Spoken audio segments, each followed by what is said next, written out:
Hello students. आज के class में हम लोग स्ट्रक्चर ऑफ एटम चैप्टर को कंटिन्यू करेंगे, है ना।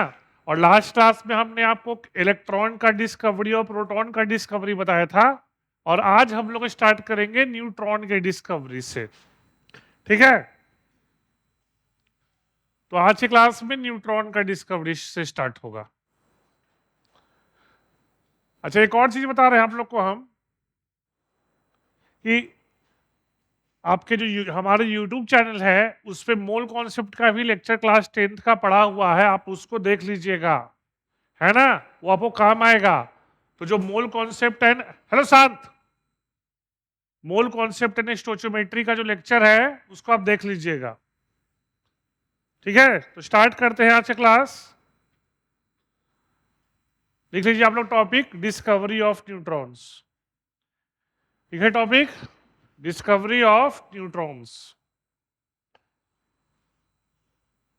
लास्ट क्लास में हम लोग प्रोटॉन का डिस्कवरी तक कर लिए थे, है ना। Cathode ray discharge tube experiment और एनोड रे वाला। चलिए, तो न्यूट्रॉन का बेसिक आइडिया तो है आपको। न्यूट्रॉन का सिंबल होता है 0 1।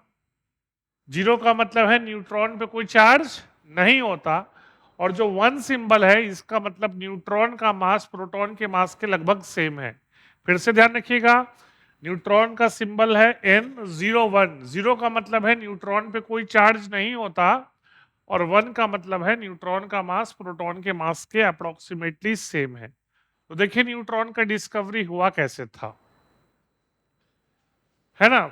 जब बेरिलियम एटम पे अल्फा पार्टिकल से, याद रखिएगा, बेरिलियम एटम पे अल्फा पार्टिकल से बॉम्बार्डमेंट हुआ था तो कार्बन एटम मिला। फिर से सुनिए, बेरिलियम एटम पे अल्फा पार्टिकल हीलियम होता है, याद रखिएगा। अल्फा पार्टिकल क्या होता है? हीलियम, है ना। एक तरह से देखा है तो बताएंगे, थोड़ा सा अल्फा पार्टिकल को हम थोड़ा डिटेल में बताएंगे। तो बेरिलियम एटम पे अल्फा पार्टिकल से जब बॉम्बार्डमेंट हुआ था तो कार्बन एटम मिला। अच्छा, एक चीज ध्यान रखिएगा, ये होता है न्यूक्लियर रिएक्शन। ये क्या होता है? Nuclear reaction. आप लोग को पता होगा केमिकल रिएक्शन के बारे में। तो केमिकल रिएक्शन में आपको पता है इलेक्ट्रॉन पार्टिसिपेट करता है, लेकिन न्यूक्लियर रिएक्शन में कौन पार्टिसिपेट करता है? न्यूक्लियस। क्या पार्टिसिपेट करता है? न्यूक्लियस पार्टिसिपेट करेगा तो उसमें नया एटम बनेगा। ध्यान रखिएगा, केमिकल रिएक्शन में नया एटम नहीं बनता क्योंकि उसमें इलेक्ट्रॉन पार्टिसिपेट करता है, न्यूक्लियस पार्टिसिपेट नहीं करता। लेकिन न्यूक्लियर रिएक्शन में नया एटम बनता है क्योंकि क्या पार्टिसिपेट करता है उसमें? न्यूक्लियस। ठीक है, तो अब देखो ध्यान से, ये न्यूक्लियर रिएक्शन है। तो देखा गया कि इधर देखो एटॉमिक नंबर 4 है, मतलब 4 प्रोटॉन है, 2 6 प्रोटॉन है। आपको पता है एटॉमिक नंबर प्रोटॉन के नंबर इक्वल है, तो 4 प्रोटॉन 2 प्रोटॉन 6 प्रोटॉन। इधर भी क्या है? 6 प्रोटॉन। सही है। ऊपर देखोगे तो देखो 9 का मतलब है, आपको मास नंबर 9 का मतलब देखो क्या होता है। आप ऐसे सोचिए कि ऊपर मास नंबर 9 है, ऊपर मास नंबर 9 है, और इधर ऊपर मास नंबर क्या है? 4। तो 9 4 क्या हो गया? 13। और इधर कार्बन का मास नंबर 12 है। तो साइंटिस्ट लोग यही सोचे कि आखिर एक यूनिट मास गया कहां। अगर तुम देखोगे नीचे तो 4 और 2 6 हो जा रहा है बैलेंस, एटॉमिक नंबर बैलेंस हो जा रहा है, लेकिन मास नंबर बैलेंस करें तो 9 4 13 इधर है, इधर 12 है, मतलब एक यूनिट। हाँ बोलिए, रुको तो, वो हम बता रहे हैं, रुक तो जाइए। तो ये देख लीजिए, 9 4 13 है, इधर 12 है, तो वो देखा कि एक यूनिट मास गया कहां। तो फिर जब उन्होंने फर्दर एक्सपेरिमेंट किया तो उनको दिखा कि ड्यूरिंग एक्सपेरिमेंट एक सब एटॉमिक पार्टिकल, न्यूट्रॉन भी क्या है, जैसे इलेक्ट्रॉन प्रोटॉन सब एटॉमिक पार्टिकल है, एक सब एटॉमिक पार्टिकल रिलीज हुआ है जिसका इलेक्ट्रिक फील्ड और मैग्नेटिक फील्ड में कोई डिफ्लेक्शन नहीं है। आपको ये पढ़े होंगे, लास्ट क्लास में पढ़ाए थे कि जो इलेक्ट्रॉन प्रोटॉन है वो इलेक्ट्रिक फील्ड और मैग्नेटिक फील्ड में क्या होते थे? डिफ्लेक्ट होते थे। लेकिन न्यूट्रॉन पे कोई चार्ज नहीं होता, तो न्यूट्रॉन पे कोई चार्ज नहीं है तो ये इलेक्ट्रिक फील्ड या मैग्नेटिक फील्ड में डिफ्लेक्ट नहीं होगा। तो साइंटिस्ट लोग ने एक ऐसा सब एटॉमिक पार्टिकल डिस्कवर किया जिसका मास तो किसके इक्वल है? प्रोटॉन के मास के इक्वल है, लेकिन वो इलेक्ट्रिक और मैग्नेटिक फील्ड में डिफ्लेक्ट नहीं हो रहा है, मतलब उस पर कोई चार्ज नहीं है। तो यही होता है न्यूट्रॉन। न्यूट्रॉन पे चार्ज जीरो, मतलब इलेक्ट्रिकली न्यूट्रल, और उसका मास नंबर 1 है। इसका मतलब न्यूट्रॉन का मास प्रोटॉन के नंबर के सेम है। अच्छा, एक चीज ध्यान रखिएगा, अगर हम एग्जैक्ट वैल्यू का बात करें तो न्यूट्रॉन का मास प्रोटॉन के मास से थोड़ा सा ज्यादा है, डेसिमल पॉइंट्स में थोड़ा सा ज्यादा है। हाँ, थर्ड डेसिमल प्लेस में थोड़ा सा ज्यादा होता है। तो ये ध्यान रखिएगा, हम लोग कैलकुलेशन के लिए न्यूट्रॉन और प्रोटॉन का मास को सेम मानते हैं अप्रोक्सीमेटली, लेकिन कोई बोले एग्जैक्ट वैल्यू बोले तो न्यूट्रॉन का मास प्रोटॉन के मास से थोड़ा सा ज्यादा है। कोई दिक्कत? आप इसको लिख लो। तो आप न्यूट्रॉन के बारे में देख लीजिए। तो ध्यान रखिएगा, न्यूट्रॉन तीसरा सब एटॉमिक पार्टिकल है जो कि डिस्कवर हुआ था during nuclear reaction. During nuclear reaction, जिसका एक और नाम होता है रेडियो एक्टिविटी। क्या नाम होता है? रेडियो एक्टिविटी न्यूक्लियर रिएक्शन ही होता है। ठीक है, और न्यूट्रॉन पे चार्ज नहीं होता है और मास उसका प्रोटॉन के मास के अप्रोक्सीमेटली सेम होता है। नोट कर लीजिए। है ना? किसी को डाउट हो, कोई देख रहे हैं ऑनलाइन? हाँ, न्यूक्लियर रिएक्शन का है, और इसी न्यूक्लियर रिएक्शन में न्यूट्रॉन का डिस्कवरी हुआ था। तो ध्यान रखिएगा, अगर आपसे क्वेश्चन आए कि कौन से न्यूक्लियर रिएक्शन में न्यूट्रॉन का डिस्कवरी हुआ था, तो आपको यही लिखना होगा। ठीक है? हाँ, न्यूक्लियस पार्टिसिपेट करता है। तो ये रिएक्शन आप याद रखिएगा, नोट कर लो। रेडियो एक्टिविटी, न्यूक्लियर रिएक्शन का दूसरा नाम है रेडियो एक्टिविटी। ठीक है, न्यूक्लियर रिएक्शन का दूसरा नाम है रेडियो एक्टिविटी। तो कहीं रेडियो एक्टिविटी टर्म देखोगे तो न्यूक्लियर रिएक्शन को ही कहते हैं। क्या बोल रहे हो? न्यूक्लियर बॉम्ब में इसी से होता है। हाँ, बिल्कुल सही। क्या? हाँ हाँ, बिल्कुल। ओपेनहाइमर मूवी देखे हैं? हाँ, तो है ना, तो उसको अगर, हाँ, आप लोग तो 9th में देख सकते हो, तो ओपेनहाइमर मूवी देखिएगा, उसमें डिटेल में बताया है। अरे यूट्यूब पे तो मूवी बहुत अच्छे एक्सप्लेन किया है ना? है ना? ठीक है। तो न्यूक्लियर रिएक्शन ही रेडियो एक्टिविटी है, और जो न्यूक्लियर, आप लोग का जो न्यूक्लियर रिएक्टर है वो इसी प्रिंसिपल पे काम करता है। बात नहीं, न्यूक्लियर रिएक्टर इसी प्रिंसिपल पे काम करता है। कोई दिक्कत? जल्दी नोट कर लो। नोट कर लिए? बढ़ते आगे। अच्छा, एक चीज बताए थे आप लोग को, हम बताएंगे अल्फा पार्टिकल थोड़ा होता क्या है, क्योंकि ये कई बार जेई तक में आया था कि alpha, what is alpha particle. तो इन्हें से ये से तो आ ही सकता है। ये हो गया? नोट कर लिए सब लोग? तो देखो अल्फा पार्टिकल क्या है, ध्यान से देखना। देखिए, थोड़ा आप लोग दिमाग लगाइएगा अपना, थोड़ा समझ के देखिएगा। हीलियम ये होता है, हीलियम 2 4। तो ये तो पता है आपको, हीलियम में एटॉमिक नंबर क्या है? 2। तो एटॉमिक नंबर 2 का मतलब है हीलियम में होता है 2 इलेक्ट्रॉन, 2 प्रोटॉन, और न्यूट्रॉन क्या होगा? Mass number minus atomic number, 2 neutron. कोई दिक्कत? अब ध्यान रखिएगा, जब हीलियम एटम 2 इलेक्ट्रॉन लूज कर दे, 2 इलेक्ट्रॉन लूज कर दे, तो होता है हीलियम 2 4। अब ध्यान से देखिएगा, 2 इलेक्ट्रॉन तो लूज कर चुका है, तो बचा क्या?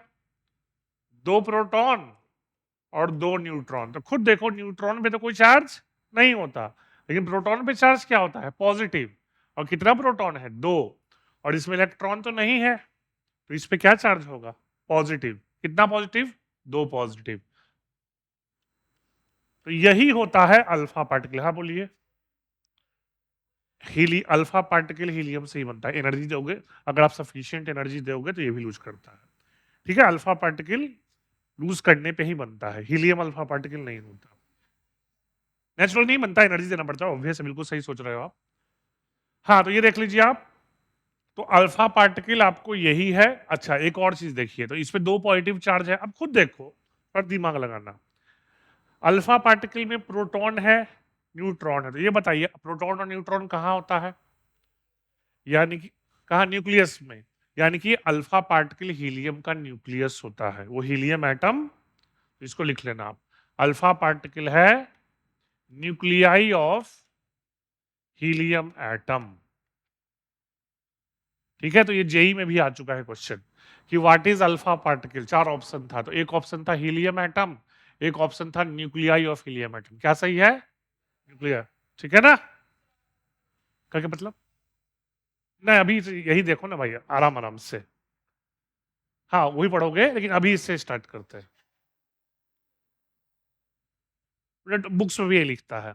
सही बोल रहे हो, बुक्स में हम देखे प्लस प्लस लिखते हुए। चलिए, हो गया। कोई दिक्कत? तो ये याद रखना, अल्फा पार्टिकल क्या होता है। देखो, यहां तुम देखोगे तो तुमको लग रहा हो कि अल्फा पार्टिकल तो हीलियम गैस है, लेकिन बुक्स में भी ऐसे लिख देते हैं। लेकिन ध्यान रखिएगा, अल्फा पार्टिकल हीलियम का गैस, वो है हीलियम का न्यूक्लियाई। क्लियर? ये नोट कर लो, जेई में 2-3 बार आ चुका है। ठीक है, बढ़े आगे। चलिए, अब आगे बढ़ते हैं। किसी में आ सकता है। चलिए, तो अब हम लोग पढ़ेंगे डिफरेंट एटम। डिफरेंट साइंटिस्ट ने एटम्स के लिए मॉडल दिया था, तो अब हेड लिखो, मॉडल ऑफ एटम्स। लिखिए हेडिंग। हाँ, तो कोई बात नहीं, लिखिए मॉडल्स ऑफ एटम। साइंस तो साइंस ही रहेगा ना, चेंज थोड़े हो सकता है। किसी को डाउट है जो ऑनलाइन देख रहे हैं, पूछ सकते हैं, हम यूट्यूब पे है। क्या हुआ? आवाज, मोबाइल साइलेंट कीजिए। ठीक है, तो लिखिए हेडिंग मॉडल्स ऑफ एटम। चलिए, तो सबसे पहला मॉडल थॉमसन ने दिया था। यही वही थॉमसन है जिन्होंने किसका डिस्कवरी किया था? इलेक्ट्रॉन का। किसका? तो बहुत सिंपल मॉडल है इनका। इनके मॉडल को दो नाम है, प्लम पुडिंग या वाटरमेलन मॉडल।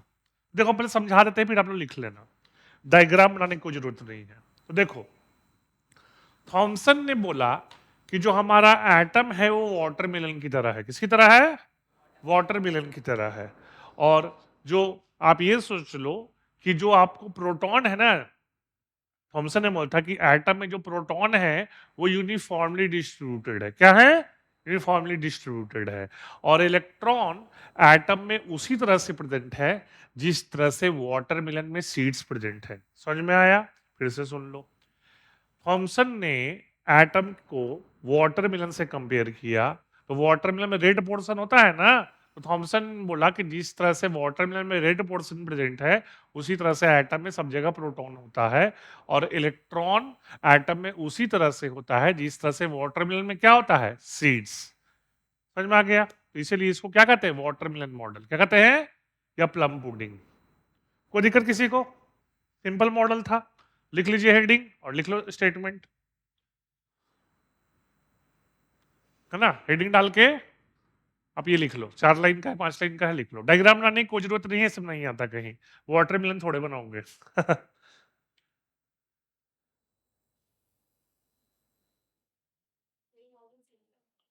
बताएंगे, पहले तुम लिखो तो। क्या क्या? हाँ, तो अभी डिस्कवरी नहीं हुआ था न्यूट्रॉन का। ये 1898 में मॉडल दिया है, सुन लो। ये मॉडल 1898 में दिया है, और न्यूट्रॉन का डिस्कवरी 1925 में हुआ था। हाँ, बोलिए, कुछ बोल रहे हैं क्या? हाँ हाँ, भाई देखो, सुनो, हम लोग क्यों पढ़ रहे हैं भाई? ये क्वेश्चन पिछले 10 साल में हर साल पूछा जाता है। जब तक तुमको पुराना मॉडल नहीं समझ में आएगा, तुमको नया मॉडल भी समझ में नहीं आएगा। समझ में आया? तुमको पता चलेगा कि साइंटिस्ट ने ऐसा सोचा कैसे। समझ रहे हो?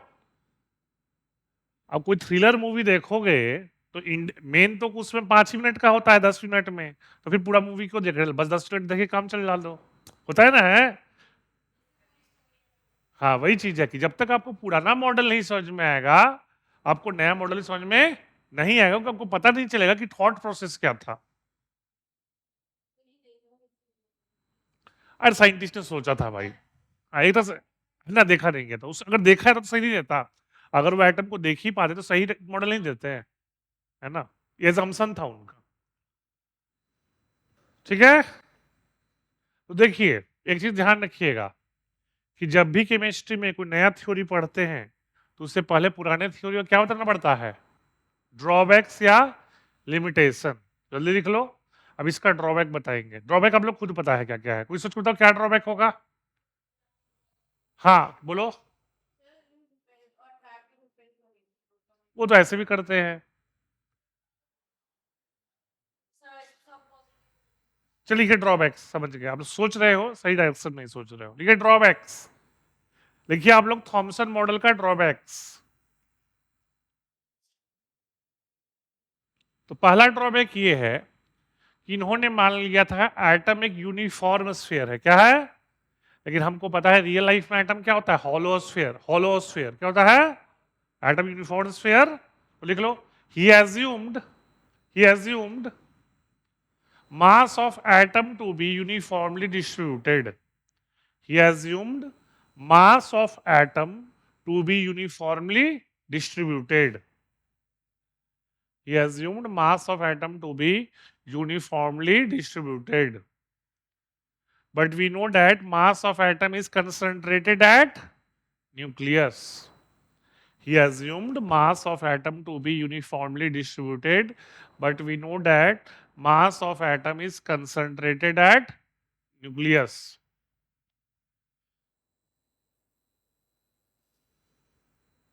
ठीक है। दूसरा ड्रॉबैक है, देख लिया आप लोग, he assumed mass of atom to be uniformly distributed, but we know that mass of atom is concentrated at nucleus. दूसरा ड्रॉबैक है कि इस मॉडल के अकॉर्डिंग इलेक्ट्रॉन क्या होगा, स्टेशनरी, लेकिन हमको पता है इलेक्ट्रॉन न्यूक्लियस के राउंड रिवॉल्व करता है, पता है ना। सेकंड ड्रॉबैक लिखिए, he assumed he assumed electron to be stationary. He assumed electron to be stationary, but we know that electron revolves around the nucleus. But we know that electron revolves around the nucleus. He assumed electron to be stationary, but we know that electron revolves around nucleus. कोई दिक्कत, ठीक है। तो यही क्या है, दो drawback है। तो इसके बाद है रदरफोर्ड मॉडल, ये हेडिंग। इसके बाद है रदरफोर्ड मॉडल ऑफ एटम। ये आपके स्कूल क्लास 9th के फाइनल एग्जाम में ही 5 मार्क्स का आता है। लिख लो heading, Rutherford model of atom. और आप है ना, ये थोड़ा सा डायग्राम बना लो, जल्दी से डायग्राम बना लो, है ना। हाँ हाँ, ठीक है ठीक है। ये अल्फा पार्टिकल है ना। अच्छा, ये अल्फा पार्टिकल आता है, याद रखिएगा, ये बताते हैं पोलोनियम से। हम कलर चेंज कर रहे हैं, व्हाइट पे कलर थोड़ा ग्रीन नहीं दिखता है। हाँ, इसी को कहते हैं गोल्ड फ्लिक्स पर, बिल्कुल सही, इसको कहते हैं पोलोनियम। तो पोलोनियम एक रेडियो एक्टिव मटेरियल है, वो क्या देता है, अल्फा पार्टिकल। अल्फा पार्टिकल अभी समझाए थे, आपको समझाए थे ना, क्या था, हीलियम का न्यूक्लियस। पोलोनियम एक रेडियो एक्टिव मटेरियल है, अनस्टेबल होता है। थोड़ा नोट कर लो भाई, सब कुछ आज ही नहीं, क्लास 9th में नहीं जान लोगे, है ना। क्या क्या, वो नहीं, पोलोनियम अल्फा पार्टिकल इमिट करता है क्योंकि वो रेडियो एक्टिव होता है। हाँ, ब्रेक डाउन करके देता है, बिल्कुल सही, आप सही सोच रहे हो आप।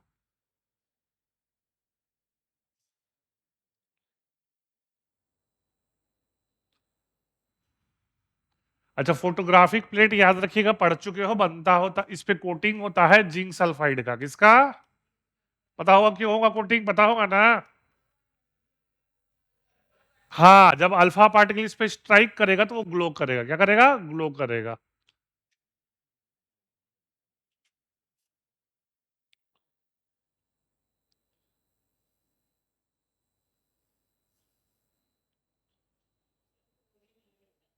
हाँ, पोलोनियम एलिमेंट है जिसका एटॉमिक नंबर 84 है। पोलोनियम एक एलिमेंट है जिसका एटॉमिक नंबर 84 है।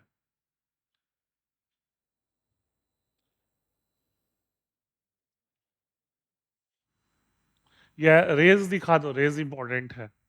अब ऑब्वियस इतना रेज मत दिखाइए, 6-7 रे ही दिखा दिए, लेकिन रेज दिखा दीजिएगा।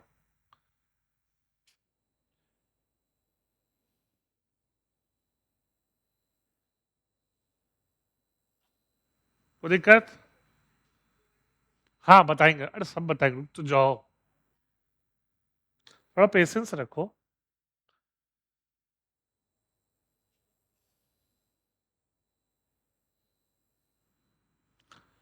नोट कर लिया आप लोग? जल्दी ड्रॉ कीजिए, फिर कुछ 3-4 पॉइंट बताएंगे।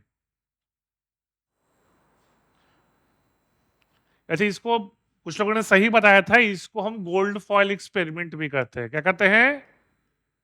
चाहो तो लिख सकते हो नीचे नाम, डायग्राम के नीचे नाम लिख सकते हो।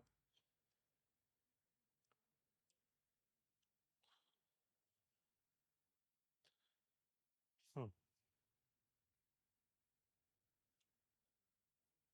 धन्यवाद।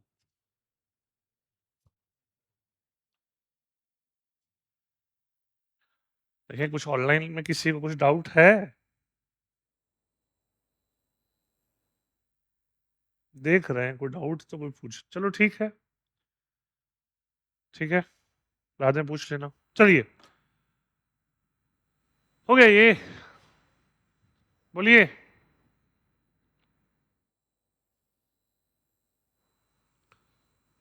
ठीक है, तो हाँ, अब क्वेश्चन इनका था, ये स्कूल एग्जाम में आ सकता है कि गोल्ड फॉयल ही क्यों लिया गया था, क्योंकि आप पढ़े होगे क्लास 8th में, मेटल का एक प्रॉपर्टी होता है मेलेबिलिटी का, है ना? तो लिख लो, gold foil was taken because gold is the most malleable metal.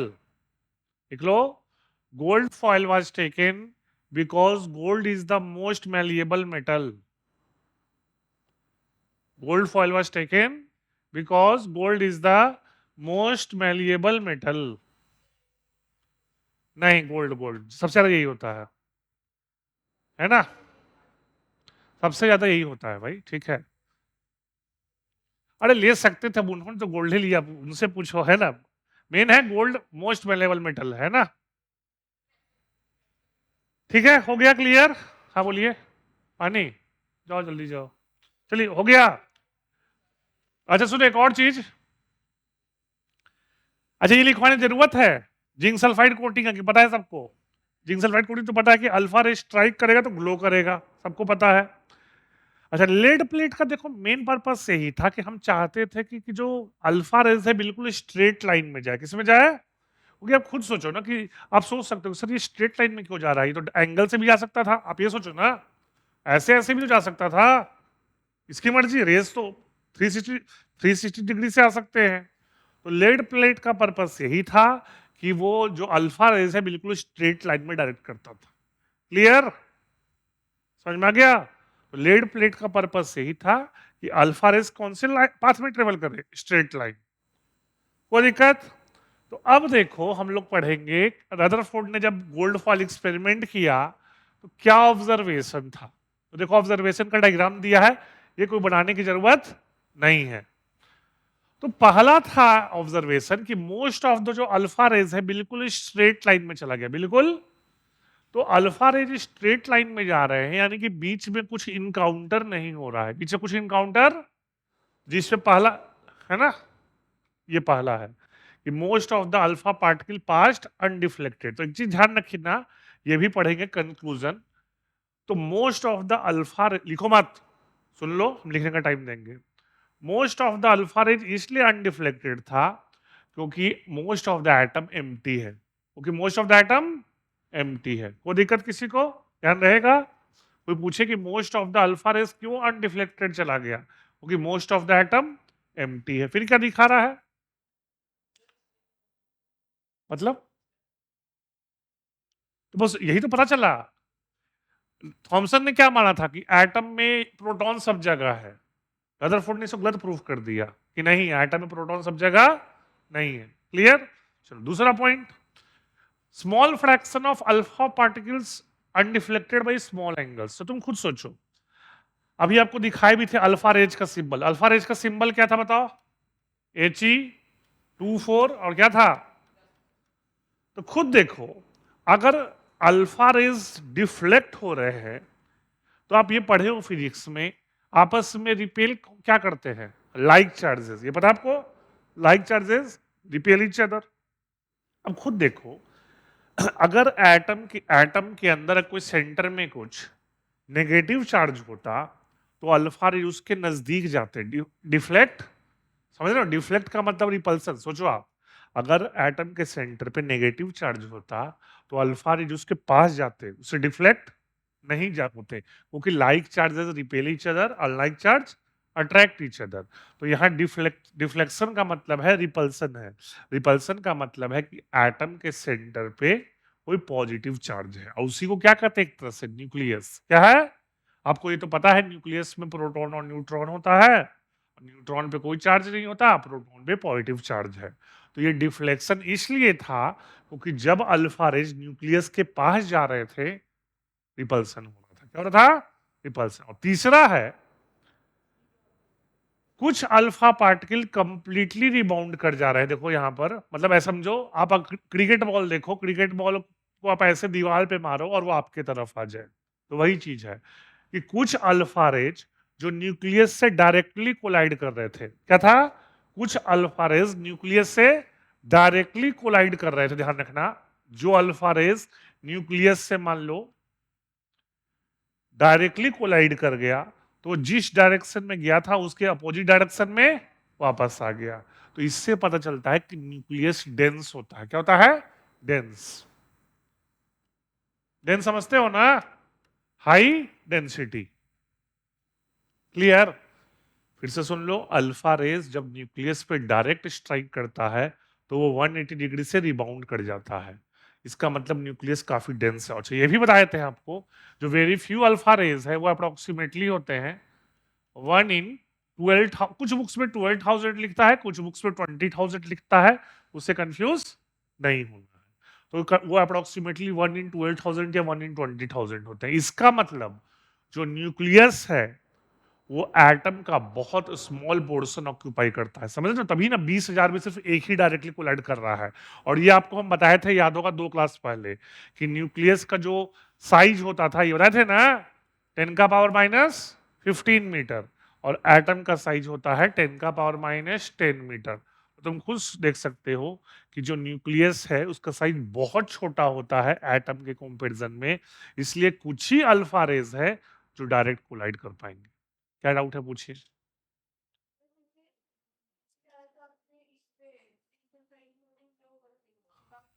हाँ, वहां ग्लो नहीं किया था। देख, एज्यूम कर लो ऐसे कि देख अगर एक्सपेरिमेंट किए होंगे तो कुछ ग्लो नहीं किया गया होगा। एजम्पशन है एक तरह से। ये ग्लो नहीं किया होगा तो एज्यूम क्या होगी, वापस आ गया। है ना? चलिए, क्लियर है? कुछ पूछना है इसमें जो हम बताए हैं? कुछ पूछना है? क्लियर है?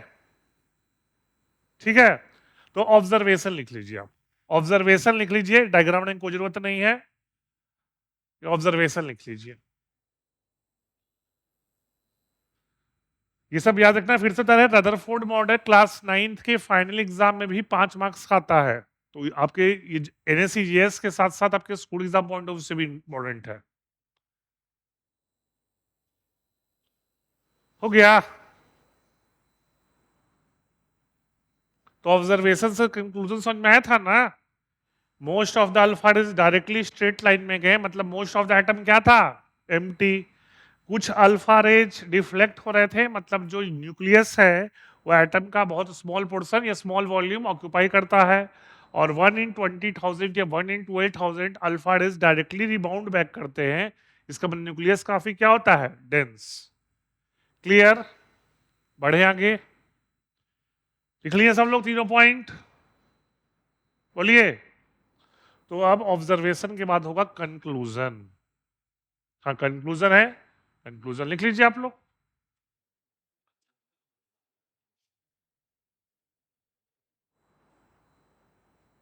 जो रिपल्सिव फोर्स कहां से आता होगा? Huge repulsive force. ये कहां से है? न्यूक्लियस से है। कहां से? न्यूक्लियस से।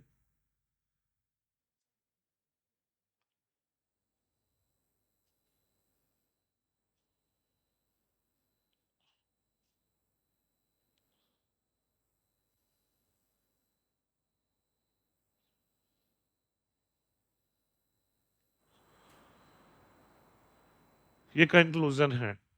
तो अगर आपके स्कूल एग्जाम में 5 मार्क्स का है रदरफोर्ड मॉडल, तो पहले थोड़ा थोड़ा सा डायग्राम बना दीजिएगा और ऑब्जर्वेशन कंक्लूजन लिख दीजिएगा, तो मेरे अकॉर्डिंग 5 मार्क्स मिल जाएगा आपको। 5 मार्क्स का पेपर में 10 मार्क्स कैसे मिल जाएगा?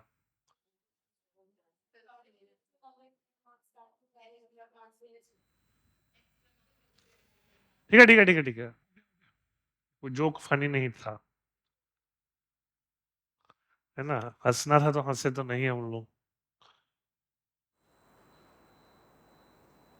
हो गया।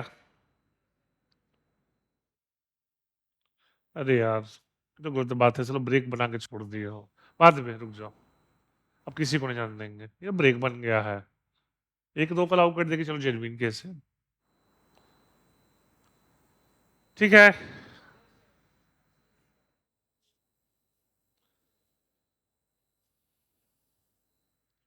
अच्छा यहाँ पर जो सेकंड और थर्ड पॉइंट में किसको रिफर कर रहा है, न्यूक्लियस को। तो एक बार लास्ट में रंग बिरंगे पेन से यह इंपॉर्टेंट पॉइंट लिख लेना, nucleus was discovered by Rutherford, इसको लास्ट में लिख लेना कि nucleus was discovered by Rutherford, है ना, ये ऑब्जेक्टिव एग्जाम में क्वेश्चन भी आ सकता है। नहीं सिर्फ न्यूक्लियस, इलेक्ट्रॉन तो आपको पता ही है, जे थॉमसन ने, प्रोटॉन गोल्डस्टीन ने, और न्यूट्रॉन चैडविक ने। 1915-20 मान सकते हो, एग्जैक्टली, अरे ईयर मान लो, नहीं एग्जैक्टली ईयर देखना पड़ेगा, ठीक है। लेकिन न्यूक्लियस का डिस्कवरी किसने किया था, रदरफोर्ड ने, ईयर थोड़ा देखना पड़ेगा, ठीक है।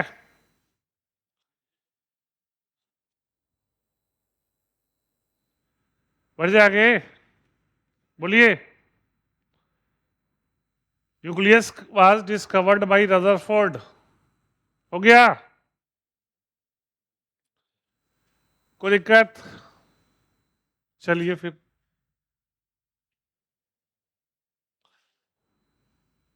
अब है, अच्छा पॉस्टुलेट्स, हाँ पॉस्टुलेट्स वही है, सुनो पॉस्टुलेट्स में वही पॉइंट लिखो जो लगता है आपको नया है, बाकी तो लिखो, है ना, लिखो जल्दी से, लिख लीजिए, ये भी आ सकता है, पॉस्टुलेट्स लिख लीजिए। ऑब्वियस है, ऑब्जर्वेशन कंक्लूजन के बेसिस पे उन्होंने जो एटम का मॉडल दिया था उसके पॉइंट्स थे, ये पॉस्टुलेट्स है, लिख लीजिए आप, हेलो, है ना, वैसे आपको पता है इसमें सब सब कुछ पता है, लेकिन लिख लो क्योंकि स्कूल एग्जाम में आ सकता है ना, स्कूल एग्जाम में तो, है ना, और जेई में भी आ सकता है, ऐसा कुछ नहीं, जेई में भी, एनएससी जेएस में, है ना, पता होना और याद रखना अलग चीज है।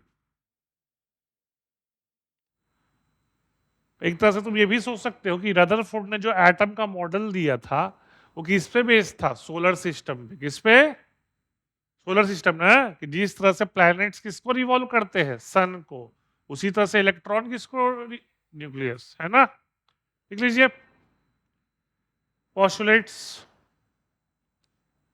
आलस मत कीजिए, लिख लीजिए। और इलेक्ट्रॉन्स जिस सर्कुलर पाथ में रिवॉल्व करता है न्यूक्लियस, उसको क्या कहते हैं, ऑर्बिट, है ना, जो वर्कशीट मिलता है उसको करते आते हो आप लोग ना, ध्यान रखना, जब एनईसी जेएस का जब टाइम नजदीक आएगा तो उस टाइम हम लोग टेस्ट भी लेंगे, तो उसमें पता चलेगा आप लोग वर्कशीट कर रहे किए थे कि नहीं किए थे, क्या, अभी तो रुक जाओ, अभी थोड़ा चैप्टर्स होने दो, अभी तो एक ही दो चैप्टर में क्या ही टेस्ट, थोड़ा सा समझ गए, एटलीस्ट 3-3-4 चैप्टर होने दो, है ना, नहीं मोल कॉन्सेप्ट भी चल रहा है 10th का, उसको भी देख लेना, है ना, 2 चैप्टर चल रहा है साइमल्टेनियस, तो अभी जुलाई चल रहा है, मान के चलो सितंबर एंड से टेस्ट स्टार्ट हो सकता है, तब तक आप कम से कम 5-6 चैप्टर आपका हो जाएगा, हो गया, पक्का। जो लोग घर से देख रहे हैं लाइव क्लास, प्लीज नोट्स बनाइएगा, नहीं तो ऐसा कोई फायदा है नहीं, ठीक है।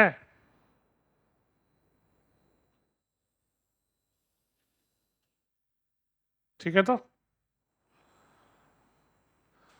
जो लोग क्लास अटेंड कर रहे हैं प्लीज सिंसियर रहिएगा, है ना, एक क्लास प्रेजेंट एक क्लास एब्सेंट से कोई फायदा होने वाला नहीं है, ये मान लीजिए, ये अल्टीमेट, ये समझिए 11th में फिर से पढ़ना है आप, तो ये सोचो कि जो अभी से अच्छे से समझ लेगा उसको 11th में सब बहुत क्या लगेगा,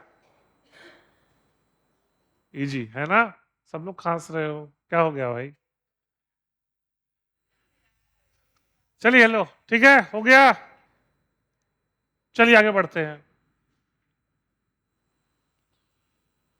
हाँ, अब वही है कि ये देखो, एक पढ़ोगे इसका बोर्ड्स मॉडल पढ़ोगे तो जब वही जैसे कि हम बोले थे कि जब भी कोई नया मॉडल आता है तो पुराने मॉडल में क्या होता है, ड्रॉबैक। तो इसका ड्रॉबैक देख लो, ये तो आपके स्कूल एग्जाम में भी आ सकता है, वो एनसीईआरटी बुक में दिया है। तो होता क्या है देख लीजिए, ये थोड़ा सा फिजिक्स का थ्योरी था, ध्यान से सुन लो। ये तो आपको पता है, पोस्टुलेट में पढ़ लिए कि इलेक्ट्रॉन न्यूक्लियस के अराउंड सर्कुलर पाथ में रिवॉल्व करता है, हाँ है ना। ये आप लोग फिजिक्स में पढ़ोगे, अगर नहीं पढ़े होगे तो, कि सर्कुलर मोशन होता है एक्सेलरेटेड मोशन। एक्सेलरेशन पढ़े हो आप लोग फिजिक्स में, तो सर्कुलर मोशन होता है एक्सेलरेटेड मोशन। क्या है? तो इलेक्ट्रॉन का मोशन भी कैसा होगा, एक्सेलरेटेड मोशन। और मैक्सवेल ने बोला था कि अगर कोई चार्ज पार्टिकल एक्सेलरेटेड मोशन में होता है तो वो एनर्जी लूज करता है। क्या लूज करता है? तो जब इलेक्ट्रॉन का एनर्जी कम होता जाएगा तो वो न्यूक्लियस के पास चलता जाएगा, मतलब कुछ ऐसा स्पाइरल समझ लो, क्या मान लो, हाँ जलेबी टाइप सोच लो, स्पाइरल पाथ मान लो। तो फिर से सुन लो, इलेक्ट्रॉन सर्कुलर पाथ में मूव करेगा तो वो एक्सेलरेटेड मोशन होगा। मैक्सवेल ने बोला था कि सर्कुल जो एक्सेलरेटेड मोशन में अगर चार्ज पार्टिकल होता है तो वो एनर्जी लूज करेगा। तो इलेक्ट्रॉन अगर एनर्जी लूज करेगा तो न्यूक्लियस के पास जाएगा। और कैलकुलेट किया गया था मैथमेटिकली कि जो इलेक्ट्रॉन है वो न्यूक्लियस के साथ 10⁻⁻8 सेकेंड में मर्ज कर जाएगा।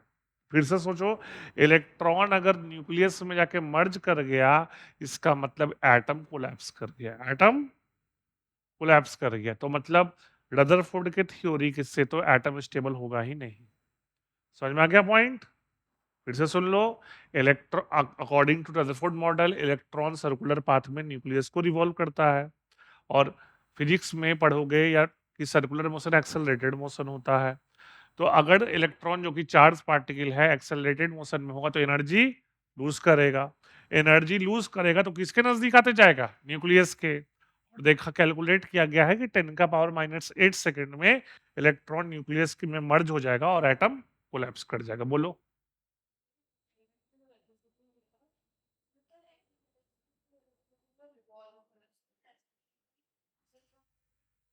रुकेंगे तो फिर खींच लेगा ना न्यूक्लियस। अगर स्टेशनरी रहेंगे तो भी न्यूक्लियस खींच लेगा। ठीक है, बोलो क्या बोल रहे हो। मैक्सवेल थ्योरी सही ना है। हाँ, तो रदरफोर्ड ने एक्सप्लेन नहीं कर पाए ना, फिर क्यों आखिर ऐसा। वही तो ठीक है, रदरफोर्ड ने मैक्सवेल थ्योरी सही था, रदरफोर्ड ने अपने मॉडल को मैक्सवेल थ्योरी से मैच नहीं कर पाए। तो लिख लो आप, ये स्कूल एग्जाम में भी, हाँ यही गलती था। उन्होंने माना था कि electron nucleus crown circular pathway revolve करता है, लेकिन रदरफोर्ड ने उसको एक्सप्लेन नहीं कर पाया था क्यों करता है। ठीक है। अरे सिंपल चीज है। एक एक आप सिंपल लॉजिक सोचिए। अगर आपने कोई क्वेश्चन सॉल्व किया और टीचर ने पूछा कि ये तुमने स्टेप कैसे लिखा, और तुम वो स्टेप नहीं एक्सप्लेन कर पाए, तो आपका सॉल्यूशन क्या हो गया, गलत। चीटिंग चलो बात का चीज है, गलत हो गया। वही चीज हुआ रदरफोर्ड के साथ। उन्होंने मॉडल तो ठीक ठाक दे दिया, लेकिन मैक्सवेल से जो प्रॉब्लम अराइज हो रहा था वो रदरफोर्ड ने उसको एक्सप्लेन नहीं कर पाया। ठीक है, तो लिख लीजिए आप डिफेक्ट्स।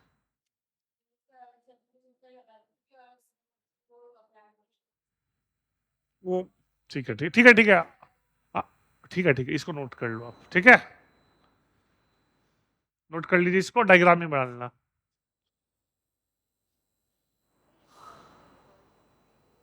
हाँ पढ़ोगे आगे, अगला मॉडल में पढ़ोगे। अगला मॉडल बोर मॉडल है, उसमें इलेक्ट्रॉन का स्पीड भी कैलकुलेट करेंगे हम लोग।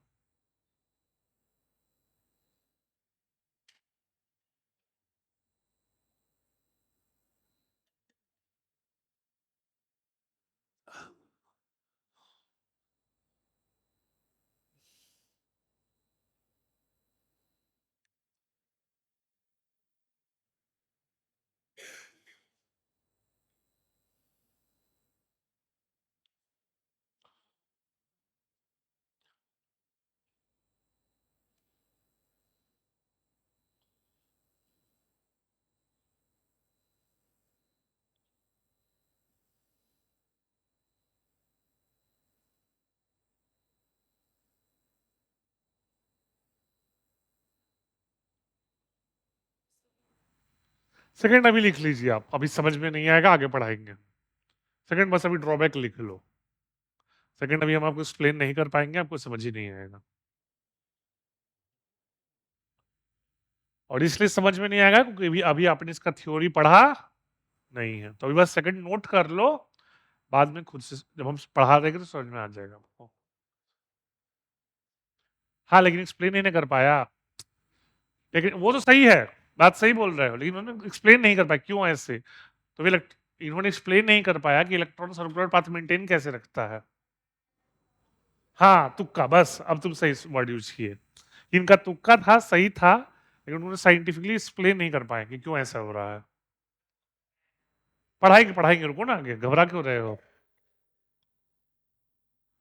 आगे आंसर मिलेगा इस क्वेश्चन का।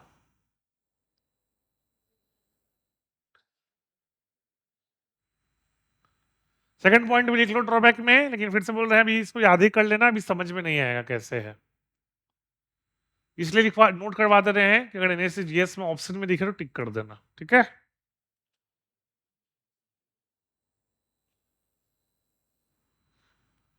ये डायग्राम बना ली स्पाइरल पाथ का, बना लेना डायग्राम भी। और कितने सेकंड में मर्ज कर जाएगा इलेक्ट्रॉन न्यूक्लियस में? -8 सेकंड में।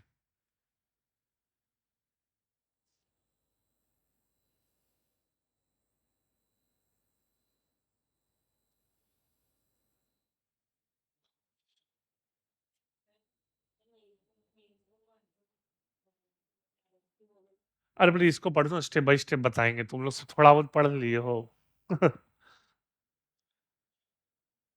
है ना।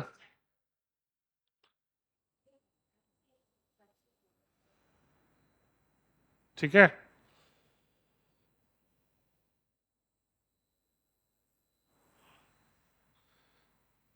ये क्या है सर, तुम स्क्वायर क्यों ना दिए हो?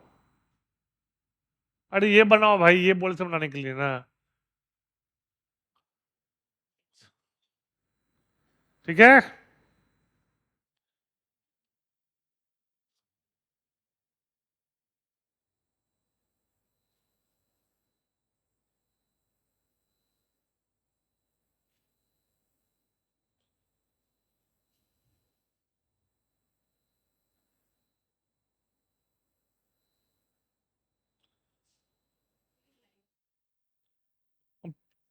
बोल तो रहे पढ़ाएंगे, आगे अभी रुक जाओ। हो गया, लाइन स्पेक्ट्रम आगे पढ़ाएंगे आपको, अभी रुक जाइए। अभी हम पढ़ाएंगे तो टॉपिक पूरा डाइवर्ट हो जाएगा, आपको समझ में भी नहीं आएगा, फिर टाइम वेस्ट।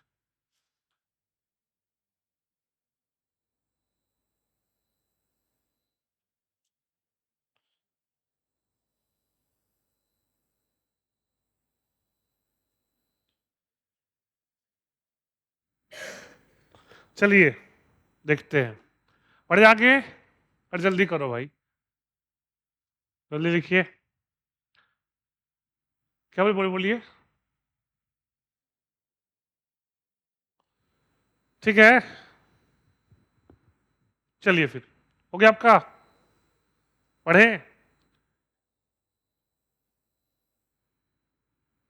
हाँ, तो अब है बोर मॉडल। अच्छा, अब आपको पता है बोर ने क्या बोला था। बोर ने ये बोला, सुन लिए, बोर मॉडल भी एक तरह से जुगाड़, तुक्का ही था, जुगाड़ था, लेकिन उन्होंने ढंग से जुगाड़ किया था। बोर ने अपने मॉडल में, दे दो, बांट दो, बांट दो, लेके बांट दो। बोर ने अपने मॉडल में साफ साफ स्टार्ट में ही बोल दिया कि इलेक्ट्रॉन उसी ऑर्बिट में न्यूक्लियस के राउंड रिवॉल्व करेंगे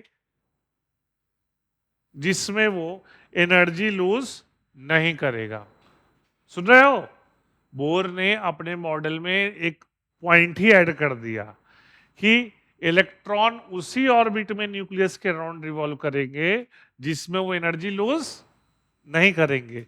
और बाकी फिर साइंटिस्ट ने पूछा भाई क्यों लूज नहीं करेगा, इसका एक्सप्लेनेशन उन्होंने भी नहीं दिया था, है ना। लेकिन ये था कि उन्होंने जुगाड़ अच्छे से कर दिया, इसके चलते उनका मॉडल रदरफोर्ड मॉडल से ज्यादा एक्सेप्टेबल है। समझ में आ गया? उन्होंने एक पॉइंट शुरू में ही ऐड कर दिया। नहीं, क्वांटम मैकेनिकल मॉडल है ना। चलिए आप रुक जाओ, पहले समझ लो अच्छे से। पहले आप एक डायग्राम हमको समझाते हैं, ध्यान से समझना। ये फिजिक्स का है थोड़ा कॉन्सेप्ट, ध्यान से देखिएगा। चलो ध्यान से देखो, पहले इंपॉर्टेंट है समझना। एटम के सेंटर पे क्या होता है? न्यूक्लियस। ठीक है, अब देखो, और ये मान लेते हैं ऑर्बिट है। ये क्या है? ऑर्बिट, सर्कुलर पाथ ऑर्बिट है। अच्छा, न्यूक्लियस पे क्या होता है चार्ज? पॉजिटिव। इलेक्ट्रॉन पे चार्ज क्या होता है? नेगेटिव। तो न्यूक्लियस इलेक्ट्रॉन को अपनी तरफ क्या करेगा? अट्रैक्ट करेगा। तो ये इनवर्ड फोर्स लगाएगा। क्या लगाएगा? इस इनवर्ड फोर्स को कहते हैं सेंट्रीपिटल फोर्स। क्या कहते हैं? सेंट्रीपिटल फोर्स, ध्यान रखिएगा। फिजिक्स में पढ़ोगे आप, सर्कुलर मोशन में पढ़ चुके हो। अब सिंपल लॉजिक है, सुन लो। अगर न्यूक्लियस इलेक्ट्रॉन पे सेंट्रीपिटल फोर्स लगाएगा तो एक ऐसा फोर्स आउटवर्ड भी लगना चाहिए जो कि दोनों का मैग्नीट्यूड क्या हो? सेम। नहीं तो इलेक्ट्रॉन सर्कुलर पाथ को मेंटेन नहीं कर पाएगा और वो न्यूक्लियस में खिंच जाएगा। तो एक आउटवर्ड फोर्स लगता है न्यूक्लियस पे, और उसको कहते हैं इलेक्ट्रॉन पे, आउटवर्ड फोर्स इलेक्ट्रॉन पे लगेगा, और उसको कहते हैं सेंट्रीफ्यूगल फोर्स। क्या कहते हैं? वो इलेक्ट्रॉन के मोशन से लगता है, आउट है ना, सेंट्रीफ्यूगल फोर्स। वो मोशन से डेवलप होता है, ठीक है। और ये देख लो, जो सेंट्रीपिटल फोर्स है वो एक तरह से न्यूक्लियस और इलेक्ट्रॉन के बीच अट्रैक्शन से लगता है। तो ये मे भी आप फिजिक्स में पढ़े हो कि नहीं पढ़े हो, सुन लो। दो चार्ज, सुन लो इस चीज को, अगर दो चार्ज पार्टिकल है Q1 और Q2, तो उनके बीच जो फोर्स होता है उसका मैग्नीट्यूड होता है K Q1 Q2 by r square. K Q1 Q2 by r है डिस्टेंस, तो यहां भी हम आर मान लेते हैं, ठीक है। आर यहां पर रेडियस हो जाएगा। क्या हो जाएगा? रेडियस। क्लियर? तो दो चार्ज पार्टिकल है Q1 Q2, उनके बीच का डिस्टेंस अगर आर है तो फोर्स क्या हो जाएगा? K Q1 Q2 by r square. क्या बोले? K कांस्टेंट है जिसका, रुक जाओ, K कांस्टेंट है जिसका वैल्यू होता है 1/4 पाई एप्सिलॉन। ठीक है, ये सब कांस्टेंट, एप्सिलॉन नॉट भी एक कांस्टेंट है। मेन इसका वैल्यू याद रखना, होता है 9 × 10⁻⁹ न्यूटन मीटर स्क्वायर पर कूलम स्क्वायर। सी यहां पर कूलम है। सी क्या है? कूलम। हाँ बोलो, हाँ क्या कुछ बोल रहे हो क्या? तो के जो है एक कांस्टेंट है जिसका, जो किसके इक्वल होता है? 1/4 पाई एप्सिलॉन नॉट। क्या? Epsilon not. और उसका वैल्यू क्या होता है? 9 × 10⁻⁹ न्यूटन मीटर स्क्वायर पर कूलम स्क्वायर। हाँ, कांस्टेंट का पूरे। हाँ ठीक है, तो ग्रेविटेशनल कांस्टेंट वैल्यू याद हो, फिजिक्स में पढ़ो ग्रेविटेशन, तो ग्रेविटेशनल कांस्टेंट ही बहुत ज्यादा होता था।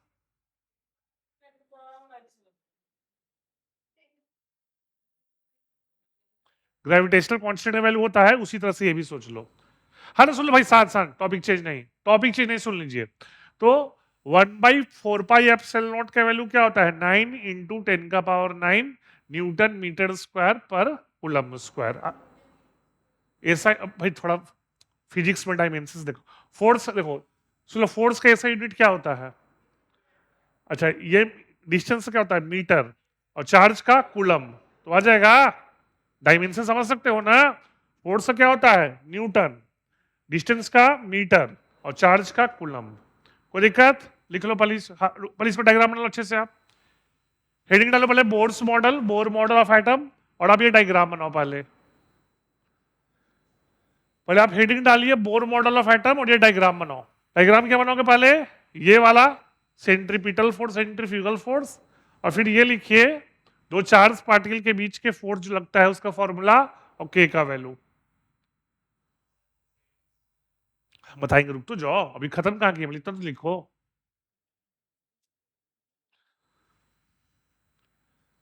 हेडिंग लिखिए बोर मॉडल, लिखो भाई, और पहले लिखो, सीट बाद में।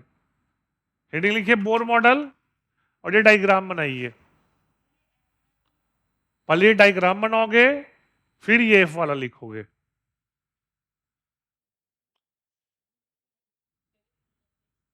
अरे रुक तो जाओ पहले, अरे समझा देंगे फिर ना लिखते रहोगे।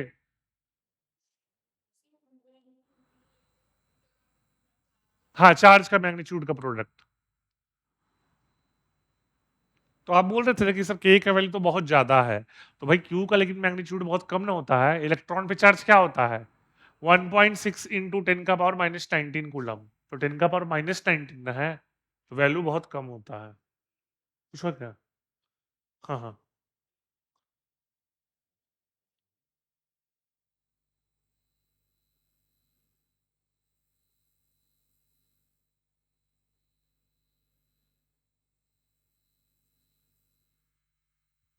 बोर मॉडल हम फिर से एक्सप्लेन कर रहे हैं, बाकी लोग लिखो आप लोग। हम जो कुछ ऑनलाइन जो पूछ रहे हैं उनको फिर से एक्सप्लेन कर रहे हैं, आप लोग लिखिए। एटम है, उसके सेंटर पे न्यूक्लियस होता है। इलेक्ट्रॉन है, न्यूक्लियस के अराउंड सर्कुलर पाथ में रिवॉल्व करता है। अब देखिए, जो न्यूक्लियस है वो इलेक्ट्रॉन पे अट्रैक्टिव फोर्स लगाता है, जो कि एक तरह से बिहेव करता है सेंट्रीपिटल फोर्स की तरह। फिर देखो, अगर इलेक्ट्रॉन को सर्कुलर पाथ पे मेंटेन रखना है, तो जिस तरह से सेंट्रीपिटल फोर्स लगेगा उसी तरह से क्या लगेगा, आउटवर्ड फोर्स, क्योंकि क्या होगा, सेंट्रीफ्यूगल फोर्स। और रियल लाइफ में दोनों का मैग्नीट्यूड क्या होगा, सेम, क्योंकि दोनों का मैग्नीट्यूड सेम होगा तो इलेक्ट्रॉन सर्कुलर पाथ मेंटेन कर जाएगा। अच्छा, एक और चीज, न्यूक्लियस और इलेक्ट्रॉन के बीच के डिस्टेंस को हम मान लिए हैं आर। क्या मान लिए हैं, आर। अच्छा, हम वापस एक फिजिक्स का फॉर्मूला में आ रहे हैं कि अगर दो चार्ज पार्टिकल है Q1 Q2, उनके बीच का डिस्टेंस है r, तो फोर्स क्या होता है, k Q1 Q2 by r square. Q1 है चार्ज ऑन न्यूक्लियस, Q2 है चार्ज ऑन इलेक्ट्रॉन, r है distance between nucleus and electron. k constant है जिसका मैग्नीट्यूड होता है 9 × 10⁻⁹ न्यूटन मीटर स्क्वायर पर कूलम स्क्वायर, और वो होता है 1/4πε0। ठीक है, एप्सिलॉन नॉट भी एक यूनिट है, परमिटिविटी इन वैक्यूम। हाँ बोलो।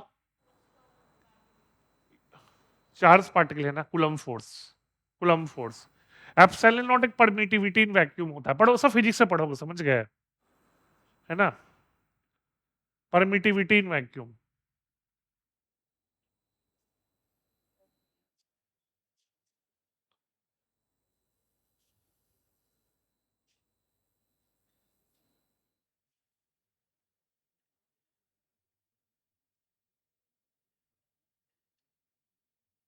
हो गया? नहीं, कुछ नहीं लिखना है अभी, भले डायग्राम बनाओ, भले डायग्राम समझा देंगे, बाकी डिफिनेशन आपको पता है। रदरफोर्ड मॉडल से ही बोर मॉडल आया है। लिख लिए सब लोग? नहीं, बोर ने यूज किया था, ऑब्वियस है, देखो फॉर्मूला तुम भी यूज कर सकते हो। ना ना, ये तो कुलम ने था, ऑब्वियस, अगर साइंस है तुम कहीं भी यूज कर सकते हो ना।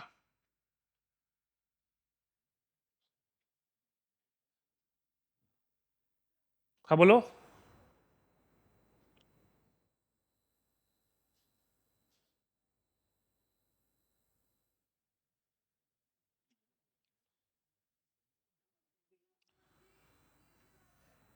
ना ना, वो इलेक्ट्रॉन लगा है, इलेक्ट्रॉन है ना, मोशन से। हाँ भाई आदित्य, समझ में आ गया बोर मॉडल? पूछना है पूछ लो, बता दो, रिप्लाई कर दो। कुछ और पूछना है तो बताओ।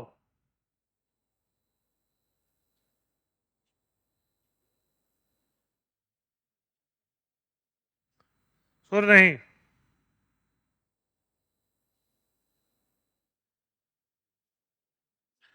चलिए, हो गया, जल्दी करो, बहुत एक एक मिनट के बहुत टाइम ले रहे हो, एक एक मिनट बोल के बहुत टाइम ले रहे हो आप लोग।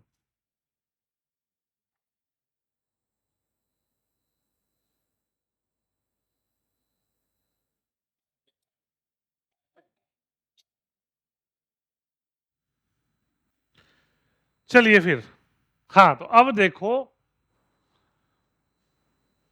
सुन लीजिए, आप पूछे थे ना कि सर जेड कैसे आया, है ना, देखो। अच्छा, यहां पे आप लिख लो एक चीज, क्यू, Q1 है चार्ज ऑन न्यूक्लियस और Q2 लिख दो चार्ज ऑन इलेक्ट्रॉन। लिखिए आप लोग, Q1 है चार्ज ऑन न्यूक्लियस, Q2 है चार्ज ऑन इलेक्ट्रॉन। Q1 लिखिए चार्ज ऑन न्यूक्लियस, Q2 है चार्ज ऑन इलेक्ट्रॉन। हाँ, इस केस का बात कर रहे हैं, ऑब्वियस इसी केस का। Q1 मान लो चार्ज ऑन न्यूक्लियस है, Q2 मान लीजिए चार्ज ऑन इलेक्ट्रॉन है।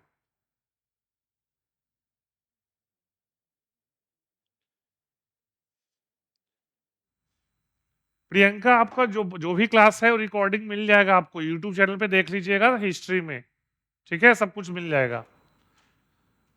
हाँ, तो Q1 मान लीजिए चार्ज ऑन न्यूक्लियस है, Q2 मान लीजिए चार्ज ऑन इलेक्ट्रॉन है। अब ध्यान से देखिएगा आप लोग एक चीज, सब लोग ध्यान से एक चीज देखना, हम समझाएंगे आप लोग को। अब एक चीज देखिए आप लोग, न्यूक्लियस में क्या क्या होता है बताओ? प्रोटॉन और न्यूट्रॉन। न्यूट्रॉन पे तो कोई चार्ज नहीं होता, तो चार्ज किस पे है? प्रोटॉन पे। अच्छा, अब ये बताओ, कोई भी एटम या आयन में कितने प्रोटॉन होते हैं? जितने एटॉमिक नंबर हो, और ये बताए थे आपको एटॉमिक नंबर किसके इक्वल होता है? जेड के। तो ध्यान से सुनना, न्यूक्लियस में कितने प्रोटॉन? जेड, है ना? न्यूक्लियस में कितने प्रोटॉन? जेड। और एक प्रोटॉन पे चार्ज हम पी मान लेते हैं। क्या मान लेते हैं? पी। टोटल चार्ज क्या हो गया? Z into P. अच्छा, ये आपको पता होना चाहिए, बताए भी होंगे पहले। जो चार्ज प्रोटॉन पे होता है वही चार्ज, तो पी को हम किससे रिप्लेस कर सकते हैं? तो न्यूक्लियस पे चार्ज क्या हो गया? जेड इंटू ई। क्लियर? तभी तो एटम न्यूट्रल होगा। अगर जो प्रोटॉन पे चार्ज होगा वही ये अगर आपको नहीं पता है तो ध्यान रखना, फिर से सुन लो। न्यूक्लियस में कितने प्रोटॉन होंगे? एटम में कितने प्रोटॉन होंगे? जितना उसका एटॉमिक नंबर है। तो एटम का या आयन का एटॉमिक नंबर हम जेड मान लेते हैं, है ना? और तो प्रोटॉन कितने होंगे? जेड। प्रोटॉन पे चार्ज पी मान लेते हैं, प्रोटॉन पे चार्ज पी मान लेते हैं। प्रोटॉन जेड है, एटम या आयन में कितने प्रोटॉन है? जेड। ये पता होना चाहिए, प्रोटॉन का नंबर एटॉमिक नंबर के इक्वल होता है। तो एटम या आयन में जेड प्रोटॉन है और एक प्रोटॉन पे चार्ज क्या मान लिए? पी। टोटल चार्ज कितना हो गया? Z into P. और ये याद रखना, जो प्रोटॉन पे चार्ज होता है वही इलेक्ट्रॉन पे चार्ज होता है। तो पी को किससे रिप्लेस कर दिए? ई से। ये क्लियर? हाँ, हाँ, जेड एटॉमिक नंबर है। अच्छा, अब देखो, आपको फॉर्मूला लिखवाए थे, ध्यान से देखिएगा। फोर्स का क्या लिखवाए थे फॉर्मूला हम? 1/, ये क्लियर है? ये लिखो आप लोग, चार्ज ऑन न्यूक्लियस लिखिए आप लोग, चार्ज ऑन न्यूक्लियस। ये कॉपी में, charge on nucleus equal to Z into P equal to Z into E. ये लिखिए आप लोग, charge on nucleus equal to Z into P equal to Z into. ये समझ में आ गया आप लोग को? क्योंकि जो चार्ज ऑन प्रोटॉन होता है वही चार्ज ऑन इलेक्ट्रॉन होता है।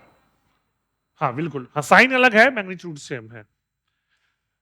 अच्छा, उसके लिए कंफ्यूज हो गए थे? हाँ, वो साइन अपोजिट होता तो ऑब्वियस है, लेकिन मैग्नीट्यूड सेम होता है। अब क्लियर है सबको? है ना? अब देखिए आप लोग ध्यान से, अब हम फॉर्मूला में वैल्यू पुट करेंगे। अब लोग सब लोग समझ जाओगे कि कैसे आया। तो एफ इक्वल टू था 1/4πε0, के को हम रिप्लेस कर दिए हैं Q1 Q2/r², है ना? अच्छा, अब ये बताओ, Q1 क्या था? चार्ज ऑन न्यूक्लियस, जो कि क्या है? Zd। और Q2 क्या था? Charge on electron. इलेक्ट्रॉन पे चार्ज क्या होता है? E। तो पुट कर दो वैल्यू, तो Zd इंटू ई क्या हो जाएगा? क्लियर है सबको? चाहो तो वैल्यू दिखा देते हैं, 1/4πε0 Zd इंटू ई अपॉन, और ये में आप फिजिक्स में पढ़े होगे, नहीं पढ़े तो पढ़ लोगे, सेंट्रीफ्यूगल फोर्स का मैग्नीट्यूड होता है mv²/r। v क्या होगा? Velocity of electron. r क्या है? Radius of circle. ये आपको नहीं पता है फॉर्मूला तो पढ़ोगे आप। हाँ, नहीं, अपॉन रेडियस भी तो है, रेडियस भी तो है। अरे शांत शांत शांत, अरे भाई हेलो, अपॉन रेडियस भी तो है। तो एक चीज ध्यान रखिएगा आप लोग, कि ये सेंट्रीफ्यूगल फोर्स का फॉर्मूला होता है, अगर नहीं पढ़े हो तो पढ़ लोगे, ठीक है? तो ये इक्वेट हो गया। ये क्या था? Centripetal force. और ये क्या हो गया, दोनों का मैग्नीट्यूड क्या होगा, सेम। तो पहला इक्वेशन है, नोट कर लो। अब क्लियर है इक्वेशन, हाँ है ना? अभी रुक तो अरे हम बोलेंगे लिखने का मतलब, पहले मैथमेटिकल इक्वेशन बनाओ पूरा।